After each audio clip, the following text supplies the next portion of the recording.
Well, good afternoon. This is Jay Waters. I'm with the Voices of Freedom Project and the Americans in Wartime Museum.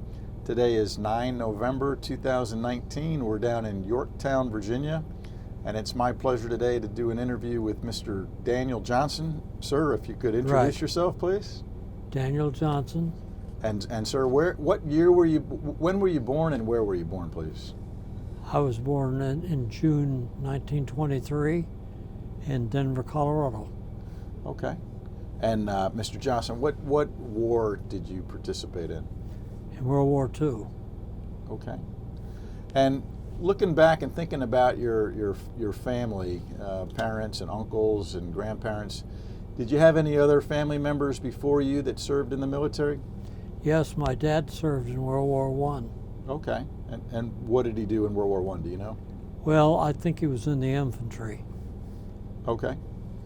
And anyone else, family, military Well, service? yeah, I had an uncle that served in the Army, and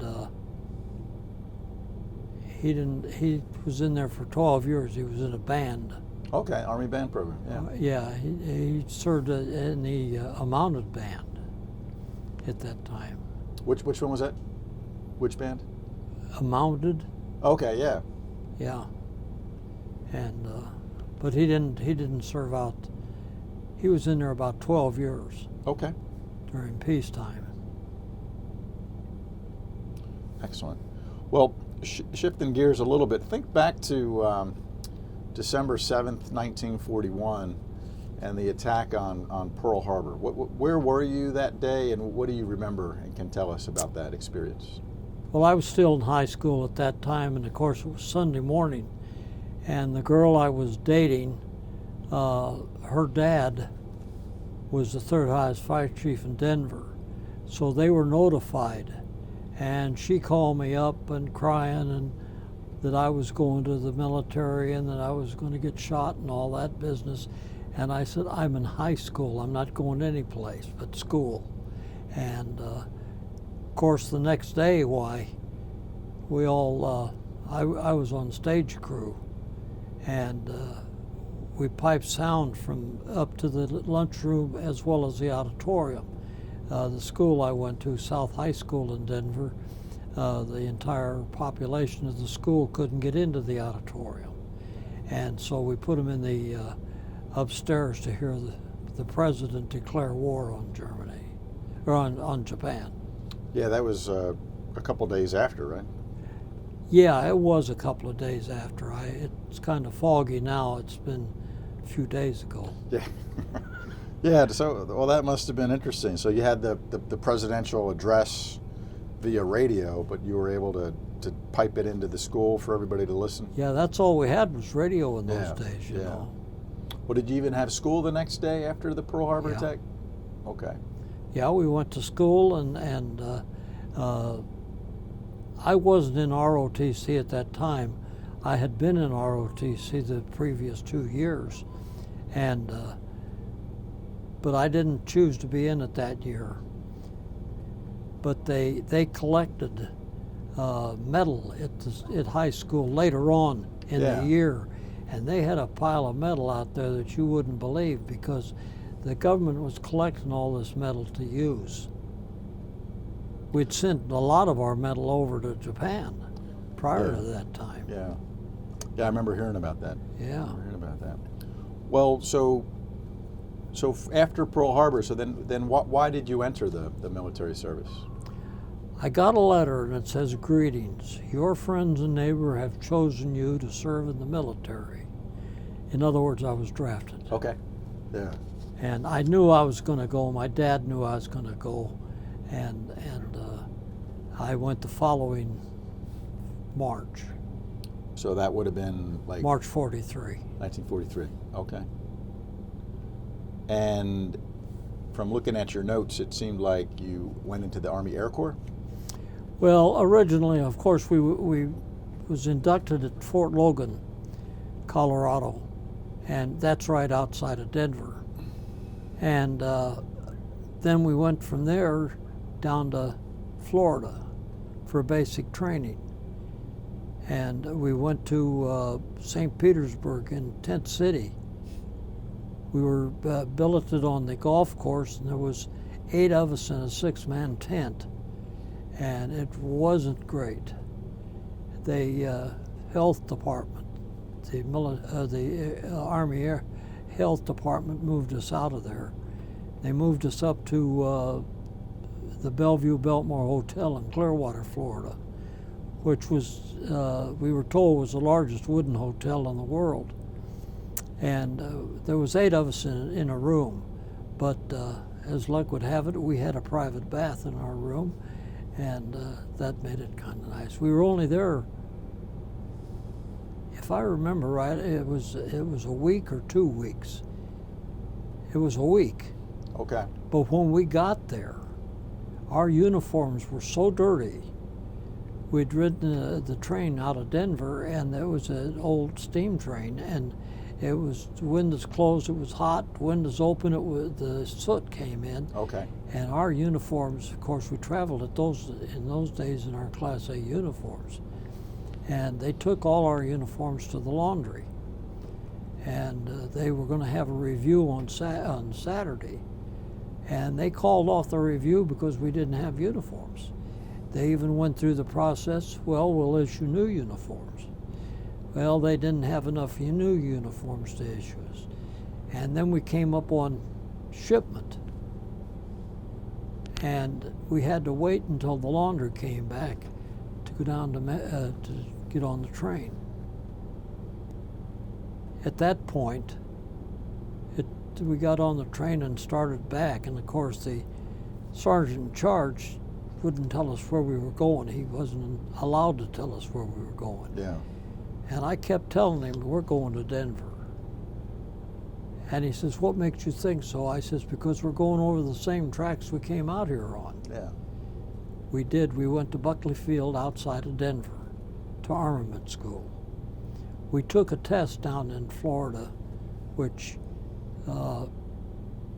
classified us. We'd had our AGCT test in Denver before we left, but we took a test for the Air Corps or whoever down there, and they told us that we'd either be in the Air Corps or the Signal Corps. And of course they told us the service we were going to be in was when we got our band for our hats, our covers. And I happened to be in the Air Corps, and then they told me I could go to any tech school except cryptography that was in the Air Force. And I picked armament, and I didn't know what armament was, but I knew that Buckley Field was an armament school, but I didn't know it was the only armament school. And so I was back home again in less than 2 weeks. Wow. For about 4 months. Doing your training at Buckley? Yeah. Okay. And what did you do at the training? Well, we went through school and learned armament, basically the maintenance of caliber 50 machine guns and like that. Learned to take them apart, clean them, all that business. It was quite a, and of course we studied of the muzzle velocity and all that kind of stuff that, was really not important to us, but that was part of the training. Okay. Well, so then where'd you go after Buckley? They sent us over to Salt Lake City, which was a replacement depot. And from there I went to Great Falls, Montana. And then from there was a group there, but they had 3 squadrons that was out scattered at, one was at Glasgow, one was at Lewiston, and I think the other one was at Cutbank, I'm not sure. In Montana, I went to Glasgow. That was about 35 miles from the Canadian border. Mm. And the squadron was an active squadron up there. In fact, it was being prepared to go overseas. While we were there, just before we were getting ready to ship out, they put several of us on the back of a 6x6 and sent us back to Great Falls. And we took a physical back there. They checked my eyes out and sent us back to Glasgow. And I was back there about several days. And they came and told me to pack up and move to base, to the base squadron. And when I got over there, they said, "You're not going with the squadron." And I found out that on my Form 1A it said for stateside duty only. Special assignment duty was marked on there. Okay. And it ended up that it was because of my eyes. I've worn glasses since I was in the second grade, so. Me too. Yeah. And I couldn't understand, because what I was doing I could have done overseas. I would have been in the back areas and like that, because we, after the aircraft got back from gunnery practice, we had to pull the interior out of the guns, and clean them like that. And we also had to load the bombs for practice bombs in the bomb bays and maintain the bomb bays and like that. So that could have been done, but there was their choice not to. But I was only up there in Montana for a short time. Then they sent me, actually I was on 11 different Army bases in about the first 6 to 9 months I was in. I couldn't name them all now, but I ended up going back to Florida, back to McDill Field in Florida, and was attached to a squadron down there, and it was a training squadron of B-17s. Okay. That was B-17s up in Montana too, but we took B-17s back to Florida. And what they would do is that they'd make up a cadre of a crew, and they'd come into our base, use our aircraft to train on, then leave there. Now, a lot of times when we first got there, when they left, they went someplace and would pick up a brand new B-17 and fly it overseas. Later on, because I was there over 2.5 years. Mainly in Florida? Yeah. Yeah. Later on, they sent, they would go over and take over another aircraft. And then they rotated a lot of the planes, which is quite interesting. We got the Memphis Belle and the Suzy Q back. Now those were two planes with quite a history to them. In fact, they made a movie on the Memphis Belle. Well, for folks who may not know, why don't you just tell us a little bit of your recollection of the stories of the Memphis Belle and the Suzy Q?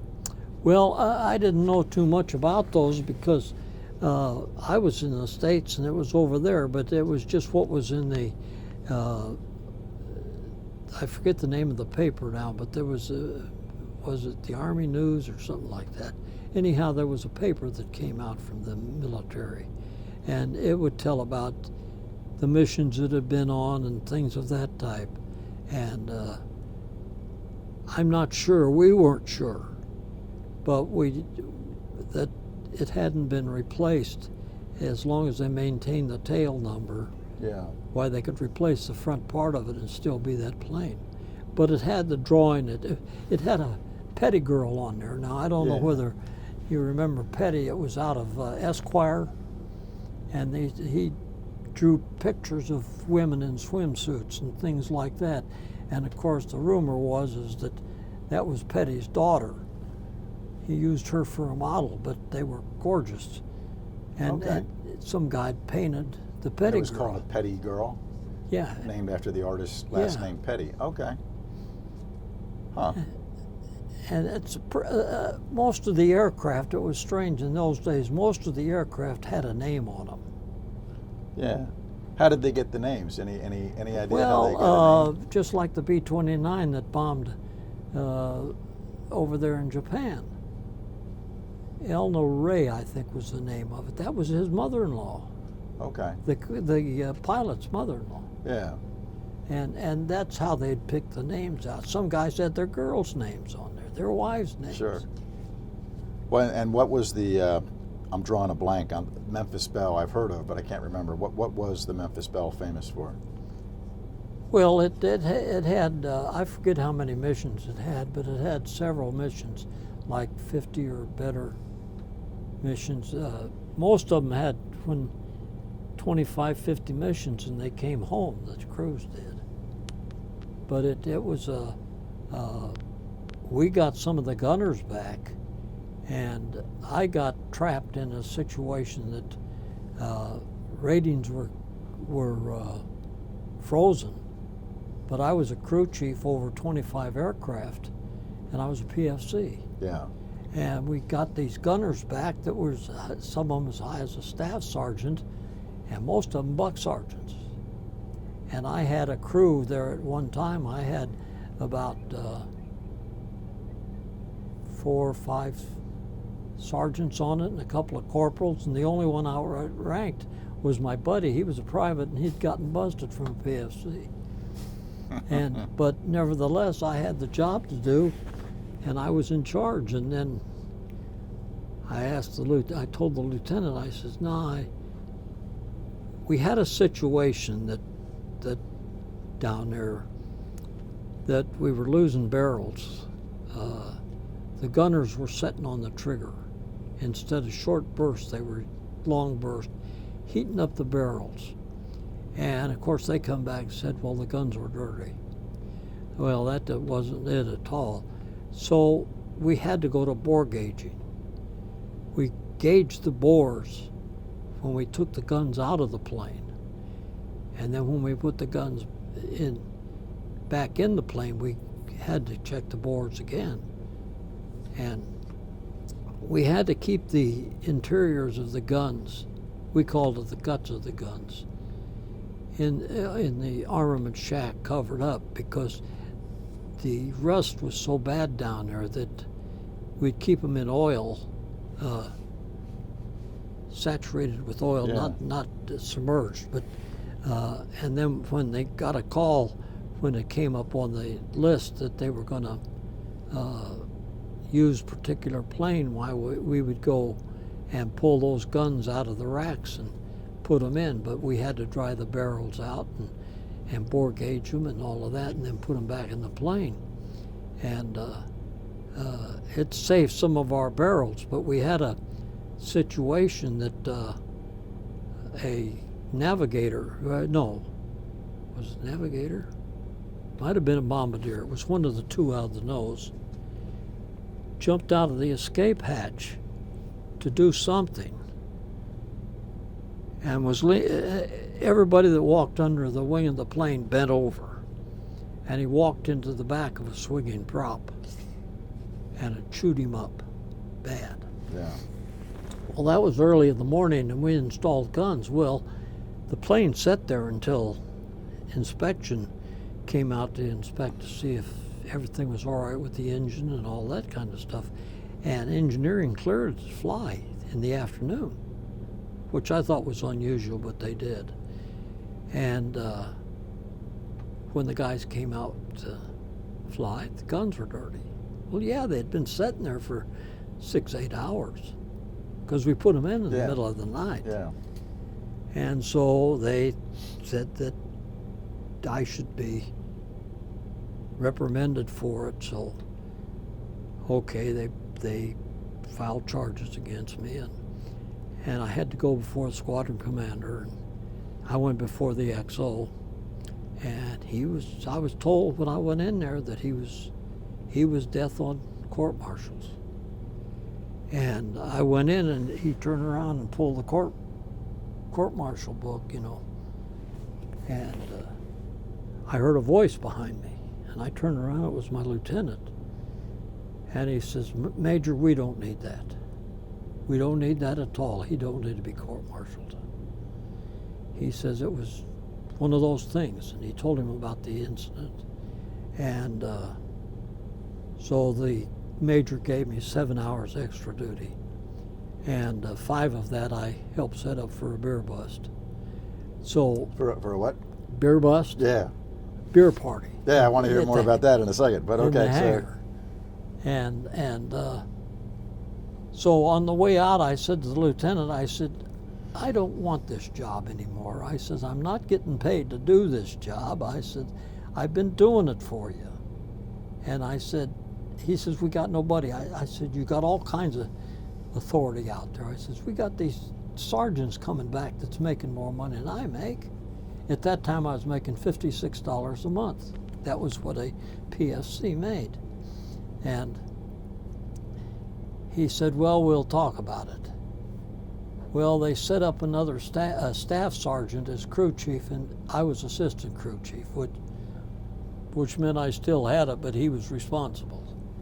Because we had to sign, the crew chief had to sign the form in the aircraft. We could redline an aircraft from flying, or redline it from gunnery if we had the guns out. Then when we put the guns back in, we had to put it in the form that guns installed, redline removed. And we had to sign it. Sure. And so it carried some responsibility. The same thing with bombs, when we loaded bombs, practice bombs. Okay. Why, we had the same thing. If it didn't have bombs in it, it was redlined for bombing. Well, so just so I understand and to clarify, so these missions out of the MacDill Air Base down there were training missions for Yes. crews, or was it coastal defense, or both? No, training missions. Training missions for the crews to get ready. Okay. These crews would come in as a crew. They'd make them up, all the gunners and the navigator and the co-pilot, pilot, and all of this business. They'd come in like that, and they would train as a crew. They'd get to work, learn to work together and all of that. And when they came in there, the other thing we had was problems with gunners not being able to fix their guns in the air. So I flew on many missions up out of practice missions. I flew with them to teach them how to field strip 50 in the air and clear a gun, because we were the ones that did that. Now, if a plane called in and said that they had a live round in the chamber, we were to meet the plane and follow it, and then see if we could clear the gun. And if we couldn't, we had one come in one time, and it was noon, and I was in the armament shack. I'd transferred out of working on the line because it was getting bad. We weren't getting any help, and I went in as clerk. And at that time, officers couldn't drive themselves. So I had brought the lieutenant back out from his lunch, and the phone rang, and they said there was a plane landing with a live round in the chamber. Well, there was nobody else there but me. So I picked up my tool kit, and I went out to get on the Jeep, and he came out and asked me where I was going. I told him I was going down. There was a live round in the chamber, and he says, I'd like to see this. Okay. So he got in with me. We went down there. Well, just looking at it, I couldn't see. It was in the tail position, which was a bad position. You couldn't get to the gun easy. And so I took the ramrod out, and I run it down the barrel. Then I measured it on the outside. I said, yeah, there's something in that barrel. Okay. In there. And he said, well, that ought to be easy. Just hit the front of it like that. And I handed him the mallet that was in and I said, now I want you to count 10 and then hit it. He says, well, where are you going? I says, I'm going down the runway. I says, I got 10 seconds to get down there. And he says, are you kidding? I said, no. I says, you want to hit so bad? You hit it. And he gave me back the mallet. He says, well, what are you going to do? I says, I got to get the crew to pull the whole gun, and take it into the shop where we can see, look at it. And so I told the guy that was going to work on it, I says, when you clear that, I says, I'd like to see that shell. And they brought it in, and it was a shell bent end and L. Wow. What had happened is it hadn't gone into battery. It bent and come down. Well, that was jammed. But from the outside, you didn't see that. Right. And so I took the shell and I said, okay, fine. I put it in my pocket. It's at home someplace now. Well, it's a pretty good, a 50 cal shell is a pretty good size. They're about that long, and yeah. they're a half-inch round. Yeah. Okay. And so. And you still have it?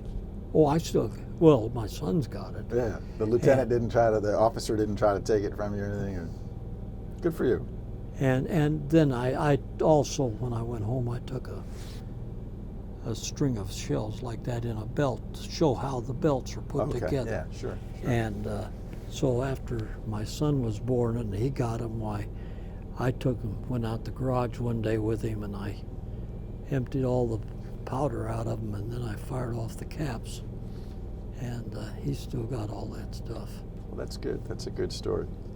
Well, so I'm curious though on between the Montana time or the Florida time. I've read about how a lot of the World War II prisoners were brought to the United States. Italian and German prisoners were imprisoned in Montana and Florida. Did you ever run into any POWs, and can you tell us about that? We had, the Germans came into MacDill, and they had a compound down there for them. And they'd bring them out and let them, I know on our barracks there was one of them that was rebuilding the front porch. We were a two-story barracks down there that was up off the ground, and they had steps going up in a little porch and a landing. And he was rebuilding that. And he was, some of the guys wanted to come out, and oh, no, go. Telling us the best English he could muster up, and at that time, it ended of the U.S. military doing KP. They did the KP. Oh, the German prisoners were doing that? Yeah, they did the KP. They cleaned up the base and all that kind of police work, that we didn't have to do anymore. And were they dressed in like POW fatigues or clearly identified as prisoners? Yeah. Did you get to interact or talk to any of them or anything? Or? Well, most of them couldn't talk English, so they more or less indicated that we shouldn't get buddy-buddy with them. Sure. But they seemed like they were glad they were here and not over there. Yeah. Huh. They had it. They weren't there very long until I got shipped out. Okay. Yeah, did you go anywhere else, or was Florida the last station? Oh, no, I went from there, I went back to Denver to B-29 Armament School. Okay. Back to Buckley and Buckley Field. And I went through that, and then when I went back to Florida to the unit, when we went into the barracks, some guy said to us, did you read the bulletin board? No. Well, you better read it. So we read the bulletin board, and it says you have a 2 weeks leave, and then you'll report to Salt Lake City Replacement Depot. And so I didn't know it, but this thing of special assignment duty on my Form 1A, I think it was, I passed the eye examination in Florida while I was in Denver. They cleared me to go overseas. Oh. Yeah, I passed the eye examination with a pen. Yeah. Okay. And so we got to Salt Lake City, and then they loaded us up and sent us to Hawaii. And when we got to Hawaii, they put us in a replacement, and they said to us over there, "Where are all you armors coming from?" And we said we understood that a call came out for armors, and they were pulling cooks and everything else. It was the last drive down there in the Pacific. And then, like I say, we had all those guns to stack and store that was over there that came over on board ship in the middle of the night. And they, after we got that, then they had us clean some handguns they had in the warehouse. All kinds of guns. Thompson submachine guns, shotguns, rifles, pistols, all kinds of stuff. They hadn't been cleaned for quite a while, so they had us armors clean them. And then I remember so well, they took me and asked me to count all the oil filters that was in there for an inventory. And then they came back while I was there and said, "How would you like to stay here?" I said, "Well," I says, "I've come this far." I says, "I might as well go all the way." I said, "But it's not up to me, it's up to whoever, the powers to be. If they want me here, I'll stay here." This was still Hawaii, or? Yeah. Yeah. And so about 2 days later, at noon when we lined up at the replacement depot, I was called out. Several of us was called out. And they told me to get my gear together and report to the orderly room. I was on shipment. So I went over to the orderly room, and I was the only one over there. And I said, "Am I the only one?" "You're the only one on this shipment." And a Jeep with a nice looking young lady in it pulled up, and "Your transportation's here." So she drove me over to base. And that's where I reported, and they said, "You work in the warehouse, you go back out there at the ordnance, you're a permanent party here now." So I went back over there, and I had a 1.5-ton Chevy truck assigned to me. And I could get that on weekends, or we could get a scout car on weekends for recreation. And we used to get one and go all over that island. And on New Year's Eve when I was over there, I had it for 3 days. Just keep going back to base, getting gas. And I was over there, we had 5 alarms, 5 alerts that the Japanese had given up. And most of them was in the middle of the night. And a few times, we'd hear the band playing. And the band was marching down the street, and GIs didn't wear many pajamas. So they were in their skivvies, the WACs were in their pajamas, and here they are marching down the street. And then the word had come down, it was a false alarm. Well, I was downtown Honolulu on Sunday, and they had a USO that was 5 stories high. And I went into the USO, and I'll tell you, you couldn't turn around because it was so crowded, all 5 floors.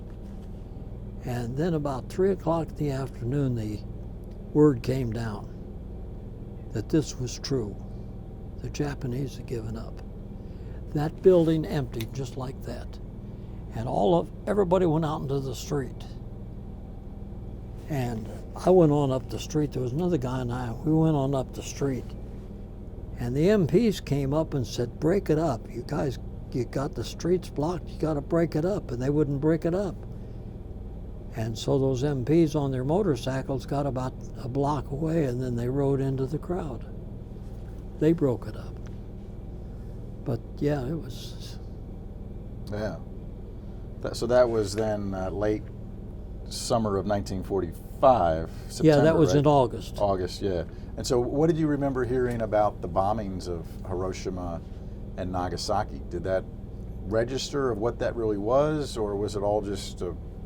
Oh, it was such top secret that we didn't realize that they had such firepower. We knew that I never did get to work on a B-29.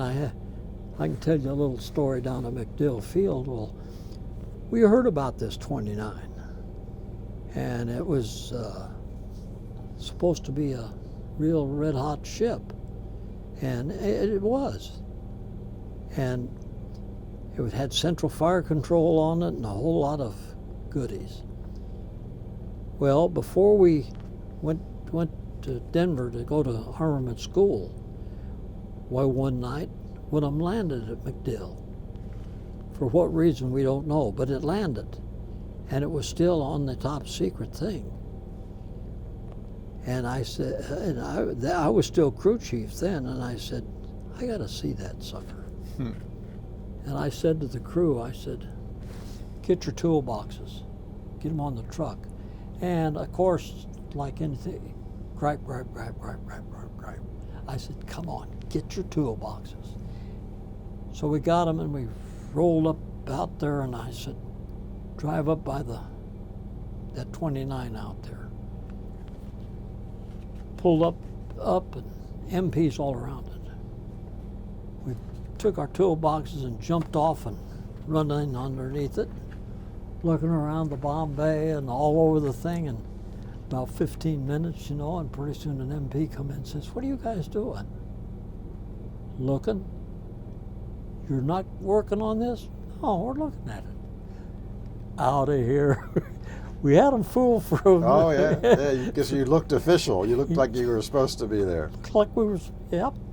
Well, and so the B-29 was significant because, as I remember, that was the aircraft that did drop the It was the aircraft bombs. that dropped it, but it hadn't dropped it yet. Yeah, but it was the planning and It was the and carrier. just the physics and the physics and aerodynamics of carrying such a big bomb, a heavy bomb. Okay.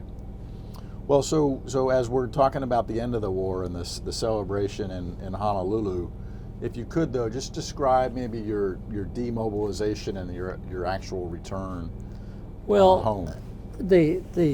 Of course, it went through everybody's mind at that time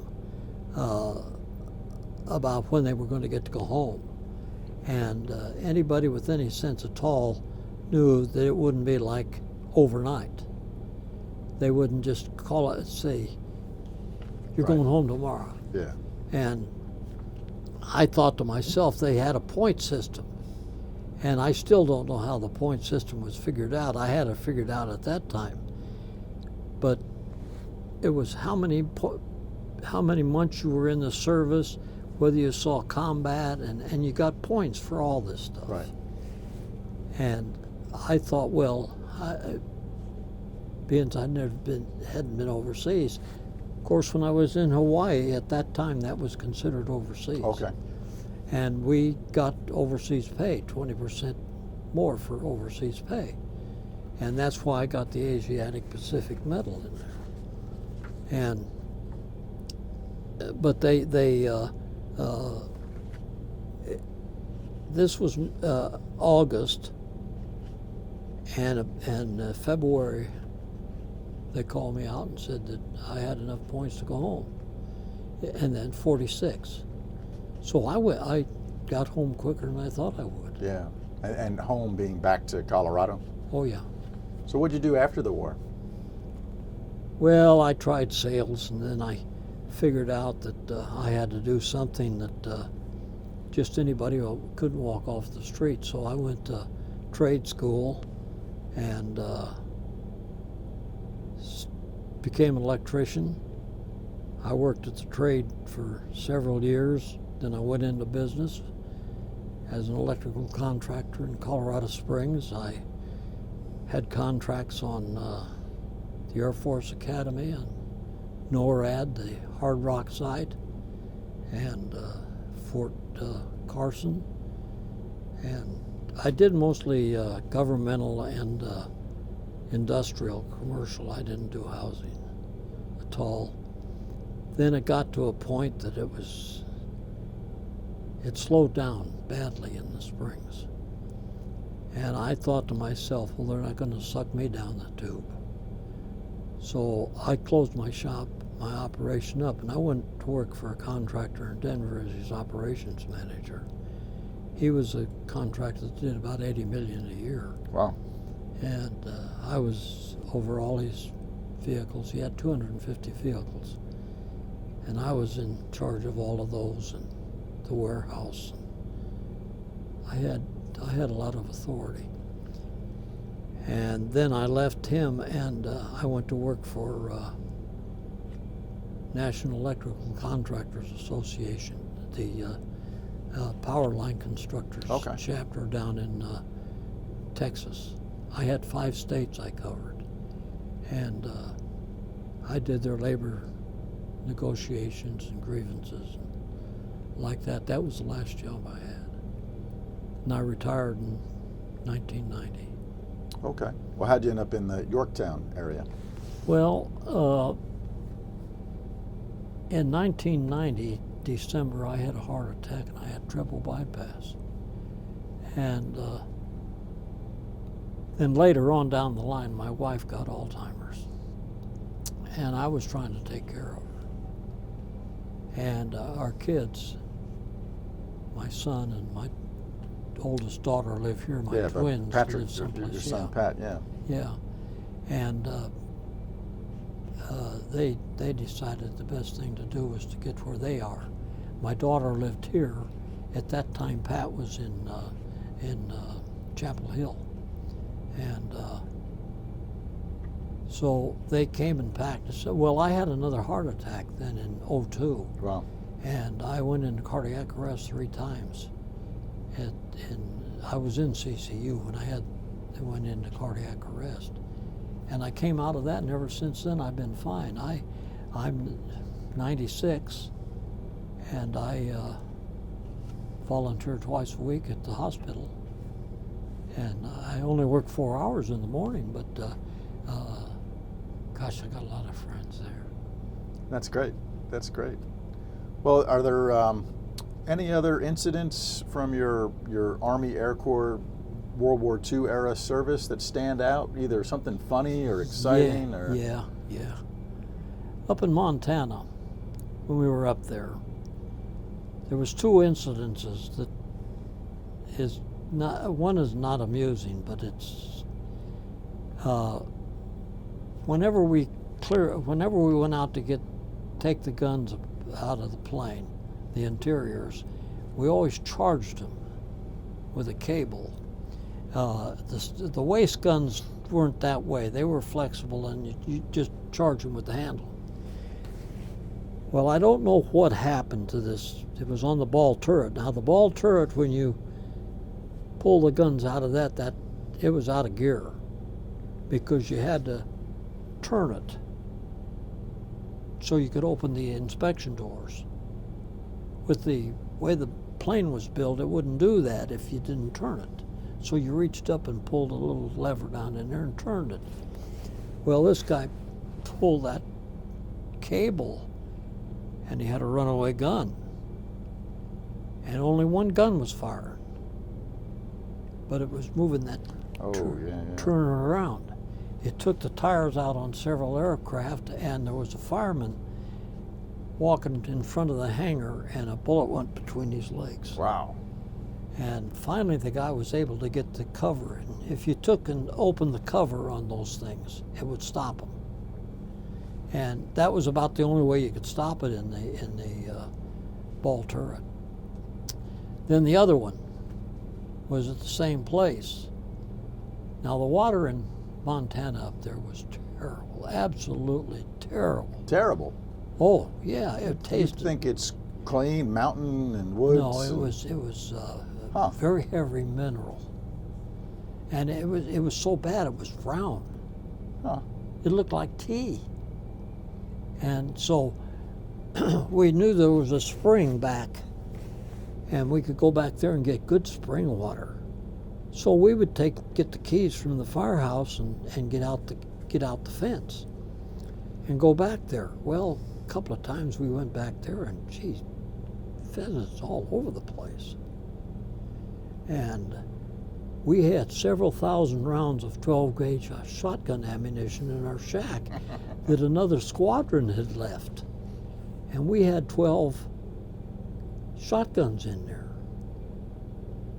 Well, you don't get a bunch of guys like that somebody don't come up with an idea. So we took the guns out with us. You didn't have to aim. You could shoot from the hip, and you'd knock down birds all over the place. The pheasants. Yeah. Wow. And we'd take them into town and go in the mess hall and pick them and throw them in the freezer. And we got so many pheasants in there that we told the mess sergeant, if you want to eat some, eat it. And then it got around town, because meat was rationed, you know. Yeah. and it got around town. If you want some good pheasant, why look for the guys with the little orange bomb on their sleeve. They got pheasants. And so we were out there one day hunting, and some guy come up and he says, "How's hunting?" We said, "Pretty darn good." And he says, "You knew this was a game reserve, didn't you?" Really? No, we didn't know that. Well, he says it is. Birds are pretty plentiful around here. He says, "Why don't you guys come on over to the house?" He says, "My wife just baked a pie and have a cup of coffee." Okay.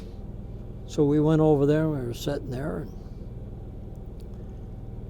we said, "You know, that interests us about that being a game reserve."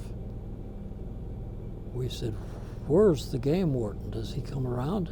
"Oh, occasionally." "Well, what kind of a guy is he?" "Yeah, he's a pretty good guy." He said, like that. His wife says, "Tell him." He says, "I'm the game warden." Ah. We said, "Oh my God." We did that. He says, "Fellas," he says, "you can hunt over here anytime you want to." He says, "We'll chalk it up to Montana's contribution to the entertainment of servicemen." That's good. That's a good story. That's a really good story, Mr. Johnson. Well, so on good stories, and I was gonna just pass over this, but I got to go back. Tell me more about the beer bust tradition that you mentioned. The beer bust at the. Oh, well, you know, in the service, I don't know how it is now and when you were in, but when we were in, occasionally a squadron would have a squadron party and they called it a beer bust because that's what they would have. And, you know, you get a bunch of guys in GI and most of them couldn't drink enough of it. With us, now like in Hawaii, why there was, you could only buy 2 bottles of beer at a time. And if you lined up at the post exchange that had the beer, it was a long line. And it was beer that was put up in an OD can. And it would say bottled or packed for the United States Army. And it was OD. It wasn't like OD being like olive drab, the camouflaged colors and stuff. Yeah. And so what you do now, that night, all we did is we set up a stage like for the band to play and like that. Sometimes if you had a band, if the bass would let you use the band, they'd come down and play and you could dance and girls from USO had come out. Okay. Like that, you know, but occasionally there was just beer busts that just the guys in the squadron, you know. Up in Montana, we had a big beer bust up. That was out at the end of nowhere. Yeah. And there was one bar, I think, in town. And so we had this one beer bust. And this was Friday night. And so on Saturday morning, there was going to be an inspection. And I was acting duty sergeant up there. I was always acting something. And I was duty sergeant, PFC still. And I went into the barracks and there was beer bottles all over the place. And I said to the guys, I said, "You got to get rid of these beer bottles." "Well, what are we going to do with them? We can't put them in the trash barrel because that's supposed to be clean." I says, "Put them in the stove." They had pot-belly stoves. I says, "Put them in the stoves and clean the ashtray out." Yeah. I says, "Clean that out, make it look real nice, real clean." And they came in inspecting and they looked at the trash thing. "Yeah, that's nice and clean, okay." And they walked around. Didn't open because that was clean. And when they left, I said, "Now get rid of those bottles." So that's great. Well, Mr. Johnson, as we wrap up a great interview, I guess the second to last question I'd like to ask you is, as you look back on both your World War II time and your career in general. What would you want grandchildren and great-grandchildren, what would you want future generations to know about you and your military service and your service to the country? What would you want them to know? Oh, basically that I was there. I was in the service during World War II, and that I wouldn't want to lie to them and say that I'd been in combat or anything like that, because like I've said, I didn't even have as much as a Band-Aid put on me. So I wasn't injured at all, not even on the flight line around the aircraft. And I got great grandkids now that are in college, and they know pretty much about me. Our family is quite patriotic. My son-in-law graduated Air Force Academy. Okay. He's retired now. My son out there was an officer in the Navy. And so, I mean, we've all had stayed in the military. Or, I mean, we were there. And my dad, as much as, I lost my mother when I was 13. So my dad was basically alone, but he knew I had a duty to do, and naturally he was happy when I didn't have to go into combat. He was in combat during World War I, but I guess if they'd have chosen me to go into it, I'd have gone. Sure. Incidentally, when I joked about being a PFC, I finally made corporal. There you go. I made it over in Hawaii, and on my discharge it says clerk, because that's what I was working at. I was working at the Chief Ordnance Branch Supply Division of the Hawaiian Air Depot, and they had put me in for tech sergeant, jumped me from PFC to tech, and they said, you can't go that fast. And then they tried staff, and they wouldn't take that. They said I had to take the steps. So when I made corporal, they turned around and put me in for buck. And they said he has to be buck for 90 days, or corporal for 90 days before he's promoted again. And I was going to be home by that time. In fact, the captain came to me and he said, you know, he says, we can get you a direct up to maybe master and a 90-day leave if you sign up. Oh, to stay in after? Yeah. And I said, no, Captain, I don't think so. I says, I'll be 5 ranks higher than MacArthur when I get out. Well, Mr. Johnson, this has been a great interview, or Corporal Johnson.